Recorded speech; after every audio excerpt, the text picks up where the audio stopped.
Hey, Sens fans, we are back from vacation because Ottawa and Jake Sanderson have decided to get a long-term extension done, and that just vaulted us back into our chairs. We said we got to get an episode out for some of us out of bed, for some of us stopping on our journeys of playing Starfield.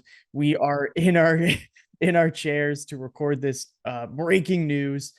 We will release this tomorrow, so uh deal with it. But anyway, Jake Sanderson has signed an 8-year extension with the Ottawa Senators, coming in at $8.05 million per year, same amount of money every year. He also has a no trade clause in the last 3 seasons of the deal, so he'll be paid a bit more than Shabbat starting next season. And just off the top, Bennett, give me your thoughts. What did you think when you picked up your phone and saw Jake Sanderson had signed long term? Yeah, my first thought was, holy cow, we locked him in for 8 years. That's incredible. My second thought was, ooh, 8 million, that's not cheap considering other business that we need to get done. And then my third thought was, I don't give a fuck. This is awesome. So, yeah, I mean, just about him being a hair more expensive now than Shabbat is. I think that's, just like 3 or 4 seasons down the road, 5 seasons to God. Time in the pandemic was a vacuum. When did Yeah, we lock Shabbat up? That was like 2018 or something, it was right? pretty early. I Yeah. can grab when It his was like contract. so it's like we're 5 seasons down the road, so players just get more expensive over time. So the Yeah, fact that we locked him in for 8 by 8 is probably reasonable in today's market. I think the what people might balk at is the fact that he's gonna be making the same as Shabbat, but one pairing further down in our depth chart. But I think there is, a not insignificant chance that over the course of this contract, if there are two contracts, that he will supersede Shabbat in the depth chart, which is not a shot against Shabbat whatsoever. But Sanderson was drafted with more pedigree and higher in the draft than even Shabbat, who also came with a lot of pedigree. So this is a guy that, as the articles that have come flying thick and fast since the signing came down, is a cornerstone of this franchise. Him and Stutzler are, the stars of that, all important 2020 draft class for the Ottawa Senators, and getting him locked in long term is a huge win for the organization, no matter the cost. yeah, and Shabbat's locked in for another 5 years, and I think you could argue that last season Sanderson was the best all-around defenseman on the Ottawa Senators. Yeah. So that's definitely something to take into account. But before we get into the nitty gritty, I want to swing it over to Matt and get his thoughts on this.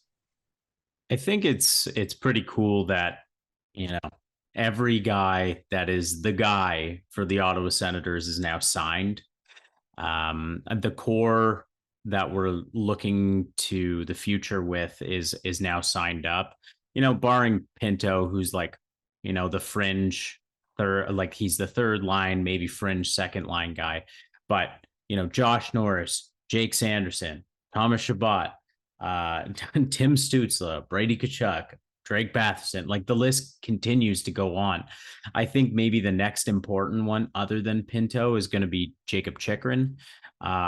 And then, you know, we currently have about $5.5 million in dead cap space, and then the cap is going to be going up. So, I mean, the 8 million, yeah, from a standpoint of like we're already kind of cash strapped. It's going to be opening up next season as well, but he played one season and he's getting 8 million. To me, I know what Jake Sanderson is. We know what Jake Sanderson is. We've already seen a lot of the other teams, fans, cretins really not knowing who Jake Sanderson is. And, some people are like, oh, should Caden Gooley get 8 million? I'm like, guys, Caden Gooley is like, he's not that guy. You're He's not that he's guy, pal. Yeah, he's gonna be good, but he's not going to be Yeah. Sanderson level good. Yeah. And like, I don't think anybody would balk at Owen Power getting 8 by 8. And, quite frankly, like, they're two very comparable defensemen. I think Power anecdotally has more offensive prowess, but that remains to be seen. I expect Sanderson to take a massive jump as well, but for 8x8, he's making 8,050,000, which is kind of funny because his jersey number is 85 and there's an 8 and a 5 in there too. I don't look at it as he makes more than Thomas Chabot.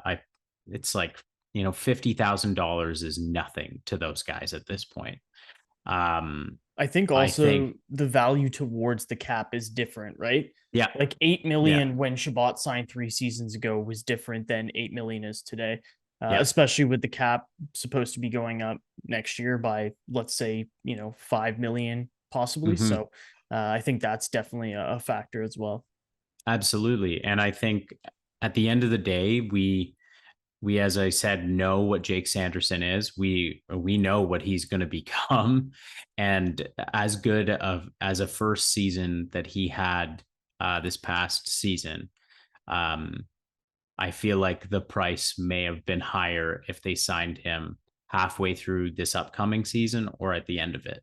And I think that's why they pulled the whole Timmy Stu situation where they signed him before he enters that contract year. Because, if Jake Sanderson scores 50 points this year and is excellent defensively and they make the playoffs and he is able to do a bit of damage there, regardless of the outcome, I think then he guarantees himself potentially 9+, right? So I think Dorian's just getting ahead of it like he did with Tim Stützle. I think if Tim Stützle had gone into this summer unsigned, he'd be making 10+ mil right now. And I think that's without a doubt. So I just wanted to put Pierre Dorian's words into this episode too. So about the signing, Dorian said, Jake's transition to the pro game has been flawless, unlike my sentence I just said. He's a very mature young man who demonstrates a routine and skillful ability to play important minutes with poise. An effortless skater who holds himself to a high standard, has talent to be one of the best all-around defensemen in the NHL for years to come. We're very pleased to have another significant member of our core group of players under long-term contract. And that's the thing, like Jake Sanderson is one of the core players, like we mentioned. Ottawa now has all their young core players that they've drafted since 2015, if you include Chabot. They're all locked up long-term, all the key pieces. And I think that is hard to do, especially when your major pieces mostly are American. It's hard to get them locked into, I would argue, one of the smallest Canadian markets. So it's exciting, and Ottawa fans are obviously a passionate bunch. So I think for them and us included, like I'm just hyped that all these guys have committed to staying long term, and that it's worked out so far with the bulk of them outside of Colin White not working out. But it's exciting to see, and I think the future definitely is bright, but I'm hoping the future is the present, because I'd like to see some playoff hockey with the Ottawa Senators in them. Hey, Sens fans, can you believe we've had 7 months without an NFL game? Crazy, right? Well, good thing that's over. The NFL is here, and DraftKings Sportsbook, an official sports betting partner of the NFL, is giving you a can't-miss offer for Week 1. This week, new customers can get $200 in bonus bets instantly when you bet just $5 on any NFL game. DraftKings is hooking everyone up with game day greatness. All customers can take advantage of 2 new offers every single game day this September. Check the app to see what you get. So download now and use code THPN to sign up. New customers can take home $200 in bonus bets instantly just for betting $5. That's code THPN only on DraftKings Sportsbook, an official sports betting partner of the NFL. The crown is yours. Gambling problem? Call 1-800-GAMBLER or visit www.1800gambler.net. In New York, call 877-8-HOPENY or text HOPENY 467-369. In Connecticut, help's available for problem gambling. Call 888-789-7777 or visit ccpg.org. Please play responsibly. On behalf of Boot Hill Casino and Resort, KS. 21 plus, age varies by jurisdiction, void in Ontario. See dkng.co/football for eligibility, terms, and responsible gaming resources. Bonus bets expire 7 days after issuance. Eligibility and deposit restrictions apply.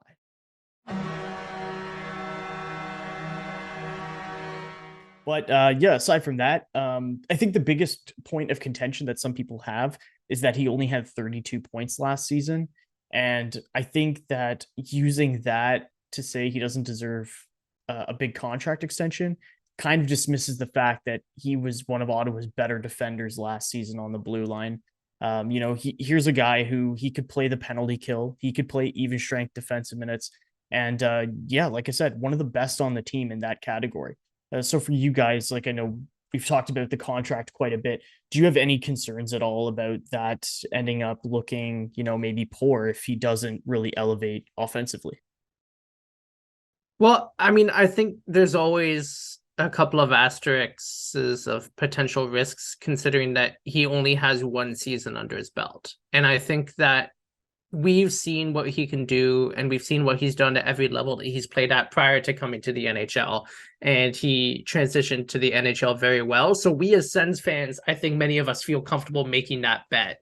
But I can completely understand why fans of other teams might be looking at this from the outside and thinking, "Ooh, geez, that's a little risky."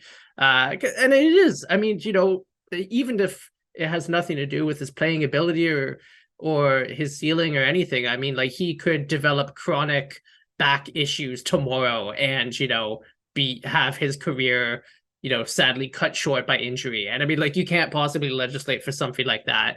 And in that case, the team is usually able to find relief on the contract in some capacity when that's the case. However, it's so early in his career that like anything like that could happen, right? Yeah.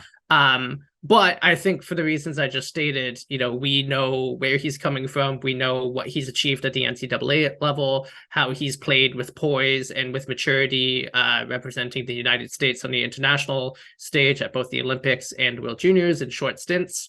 And, we've seen what he can do at the NHL level. We waxed poetic about him a million times last season. We're going to do so again this season. If he continues to develop, and if he takes a step this season, if he takes a step in 2 seasons, if he takes a step every season for the next few years, all of a sudden that contract, that now looks a little steep, starts to look fair, starts to look maybe like a bargain. It's like, if he follows obviously very different players, very different contexts, but like if he follows a similar development curve to somebody like, say, Stützle, who, is coming off a 90-point year and is heading into, that contract, we would have been able to sign him to that if we had left it to this summer, So I think that is what they're trying to avoid and what they're trying to replicate here. I'm willing to go with them on this bet.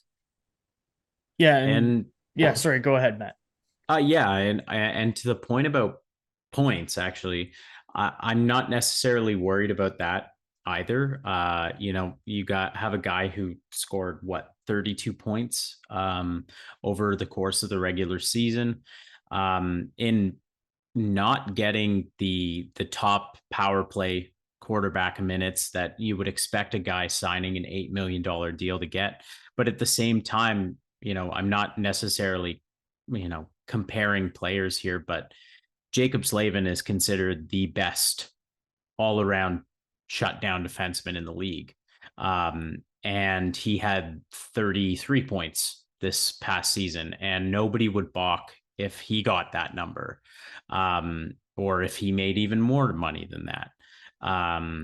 I saw like glimpses of like craziness when it came to Jake Sanderson, like the effortlessness in his game is there. He makes defensive exits, puck retrievals in his corner when he doesn't have the puck and gets it off of somebody, like maintaining all of anything he needs to do in the defensive zone. He did it as a rookie as well as some of the defensemen in the NHL. So to me, the point totals are going to come, but holy Moses, if he continues as good a defenseman as he is at this juncture in time, 8 million is going to look like nothing in 2 seasons.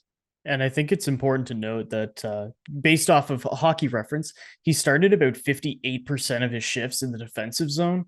So I think it'll bode well for this season. He's obviously going to get more ice time. Also, we haven't even mentioned that last season he was playing with Travis Hamonic, Yeah, we who, by won't the forget way, that, but but who, for example, though, Travis Hamonic, people love that he puts his body on the line for the team.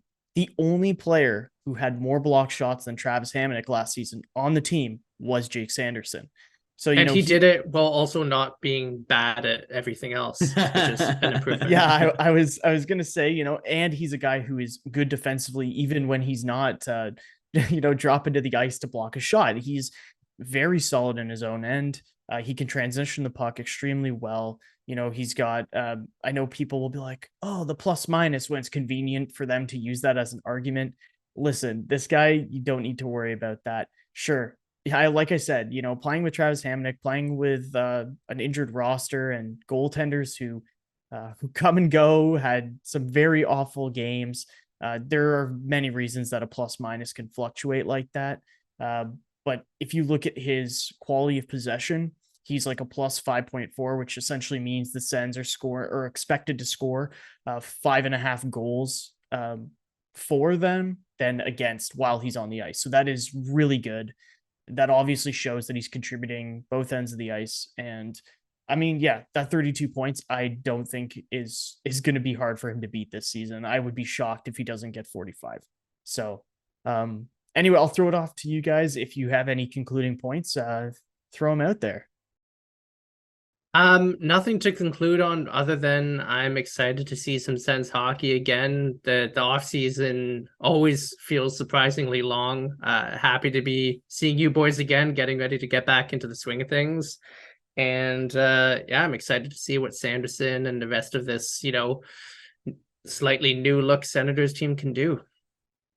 yeah, I think the off season's gone on far too long at this point. We got some new faces in Vladimir Tarasenko and Dominic Kupelik, and some other guys. But I like where the Sens are at right now, and I actually like where they're at opening night roster this season more than last season. And a lot of that has to do with the defense, because Jake Sanderson was a bit of an unknown coming into last season.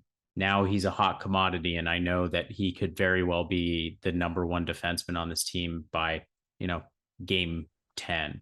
So I'm just ready to rev up the red and go Sens go. On that note, thanks everyone for watching. Stay tuned. We have some things in the works and hopefully an exciting guest or two joining us in the next few weeks. So stay tuned for that.